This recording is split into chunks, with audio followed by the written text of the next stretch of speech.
আজি বুধবাৰ 2025 চনৰ 12 ফেব্ৰুৱাৰী উভতি চাওঁ ইতিহাসত আজিৰ দিনটো চাৰ্লছ ৰবাৰ্ট ডাৰউইনৰ জন্ম 1809 চনৰ 12 ফেব্ৰুৱাৰীত ইংলেণ্ডৰ শ্ৰপশ্বায়াৰৰ শ্ৰুজবেৰীত জন্ম হৈছিল প্ৰাকৃতিক নিৰ্বাচনৰ দ্বাৰা বিৱৰ্তন তত্ত্বৰ বাবে প্ৰসিদ্ধ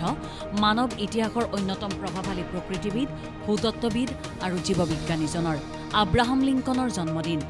1809 চনৰ 12 ফেব্ৰুৱাৰীত আমেৰিকাৰ হাৰ্ডিন কাউণ্টিৰ হডজেনভিলত জন্ম হৈছিল আমেৰিকাত দাসত্ব বিলুপ্তি ফেডাৰেল চৰকাৰৰ ক্ষমতা সম্প্ৰসাৰণ আৰু অৰ্থনীতি আধুনিকীকৰণত মুখ্য ভূমিকা পালন কৰা ষষ্ঠদশ মাৰ্কিন ৰাষ্ট্ৰপতিজনৰ দয়ানন্দ সৰস্বতীৰ জন্মদিন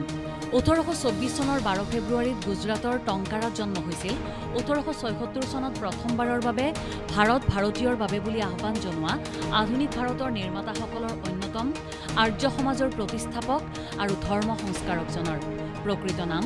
মূলশংকৰ তিৱাৰী গুৰুপ্ৰসাদ দাসৰ জন্মদিন 1904 চনৰ 12 ফেব্ৰুৱাৰীত বৰপেটাত জন্ম হৈছিল জিপি ব্ৰেক নামেৰে জনাজাত ৰেলৰ ভেকুৱাম ব্ৰেক উদ্ভাৱন কৰা অসমীয়া বিজ্ঞানী তথা স্বাধীনতা সংগ্ৰামীজনৰ খলনায়ক প্ৰাণৰ জন্মদিন 1920 চনৰ 12 ফেব্ৰুৱাৰীত ব্ৰিটিছ ভাৰতৰ লাহোৰত জন্ম হৈছিল ঘাইকৈ খলনায়কৰ চৰিত্ৰ অভিনয়ৰ বাবে পৰিচিত পদ্মভূষণ আৰু দাদাচাহেব ফাল্কে বঁটাৰে সন্মানিত যশস্বী অভিনেতাজনৰ প্ৰকৃত নাম প্ৰাণকৃষ্ণ চিকন ইমানুৱেল কান্তৰ মৃত্যু 1804 চনৰ 12 ফেব্ৰুৱাৰীত 79 বছৰ বয়সত প্ৰুছিয়াৰ কনিগছবাৰ্গত মৃত্যু হৈছিল জ্ঞানতত্ত্ব আধ্যাত্মিকতা আৰু নান্দনিক বিজ্ঞানৰ বিস্তৃত আৰু পদ্ধতিগত বিশ্লেষণৰ বাবে আধুনিক দৰ্শনৰ পিতৃ হিচাপে অভিহিত প্ৰভাৱশালী জাৰ্মান দাৰ্শনিক চিন্তাবিদজনৰ মিচিগান ষ্টেট ইউনিভাৰ্চিটি প্ৰতিষ্ঠা 1855 চনৰ 12 ফেব্ৰুৱাৰীত মিচিগান ষ্টেট ইউনিভাৰ্চিটি প্ৰতিষ্ঠা কৰা হয় আজিৰ দিনটোতে মিচিগানৰ গভৰ্ণৰ কিনছলি এছ বিংহামে আমেৰিকাৰ প্ৰথম কৃষি মহাবিদ্যালয় হিচাপে পৰিগণিত মিচিগান কৃষি মহাবিদ্যালয় স্থাপনৰ বিধেয়কত স্বাক্ষৰ কৰে ভাস্কো দা গামাৰ দ্বিতীয় ভাৰত যাত্ৰা 1502 চনৰ 12 ফেব্ৰুৱাৰীত ভাস্কো দা গামাই 20খন যুদ্ধজাহাজ লৈ পৰ্তুগীজৰ আধিপত্য বিস্তাৰৰ উদ্দেশ্যে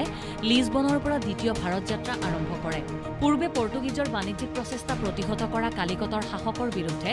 অধিক আক্ৰমণাত্মক হৈ উঠিছিল ভাস্কো দা গামাৰ এই অভিযান কপিল দেৱৰ 5000 ৰান আৰু 400 উইকেট 1993 চনৰ 12 ফেব্ৰুৱাৰীত কপিল দেৱ টেষ্ট উইকেটত 5000 ৰান সংগ্ৰহ আৰু 400 উইকেট দখল কৰা প্ৰথমজন ক্ৰিকেটাৰ হিচাপে পৰিগণিত হয় চেন্নাইত ইংলেণ্ডৰ বিৰুদ্ধে টেষ্ট মেচত তেওঁ এই কৃতিত্ব অৰ্জন কৰে গান্ধীৰ অসহযোগ আন্দোলন প্ৰত্যাহাৰ চৌৰি চৌৰাৰ হিংসাত্মক ঘটনাৰ পিছত 1922 চনৰ 12 ফেব্ৰুৱাৰীত মহাত্মা গান্ধীয়ে অসহযোগ আন্দোলন প্ৰত্যাহাৰ কৰে গান্ধীয়ে বিশ্বাস কৰিছিল যে ঘটনাই অহিংসাৰ নীতিৰ উলংঘা কৰিছে আৰু অনুশাসিত প্ৰতিৰোধৰ বাবে জনসাধাৰণক অধিক প্ৰস্তুতিৰ প্ৰয়োজন মানৱ দেহত প্ৰথম পেনিচিলিন বেজী 1941 চনৰ 12 ফেব্ৰুৱাৰীত ৰেডক্লিফ ইনফাৰ্মাৰীৰ এজন যুৱ চিকিৎসক ডক্টৰ চাৰ্লছ ফ্লেচাৰৰ সৈতে অধ্যাপক ফ্লৰিয়ে প্ৰথমবাৰৰ বাবে ব্ৰিটিছ পুলিচ বিষয়া এলবাৰ্ট আলেকজেণ্ডাৰৰ দেহত পেনিচিলিন বেজী দিছিল এয়া আছিল মানৱ দেহত প্ৰথম পেনিচিলিনৰ প্ৰয়োগ নাগৰিক অধিকাৰ সংস্থা NAACP প্ৰতিষ্ঠা 1909 চনৰ 12 ফেব্ৰুৱাৰীত নিউয়ৰ্কত National Association for the Advancement of Colored People প্ৰতিষ্ঠা কৰা হৈছিল বৰ্ণবাদ আৰু হিংসাৰ বিৰুদ্ধে যুঁজত NAACP আছিল আমেৰিকাৰ আটাইতকৈ প্ৰভাৱশালী নাগৰিক অধিকাৰ সংস্থা ইণ্টেলৰ প্ৰথম গ্ৰাফিক্স কাৰ্ড 1998 চনৰ 12 ফেব্ৰুৱাৰীত ইণ্টেলে প্ৰথম গ্ৰাফিক্স কাৰ্ড i740 মুকলি কৰে 350mm গ্ৰাফিক্স প্ৰচেছিং ইউনিট i740ৰ কোড নাম আছিল অবাৰ্ণ এডৱাৰ্ড মানছৰ দ্য স্ক্ৰীম চুৰি 1994 চনৰ 12 ফেব্ৰুৱাৰীত অছলোৰ নেশ্যনেল গেলেৰীৰ পৰা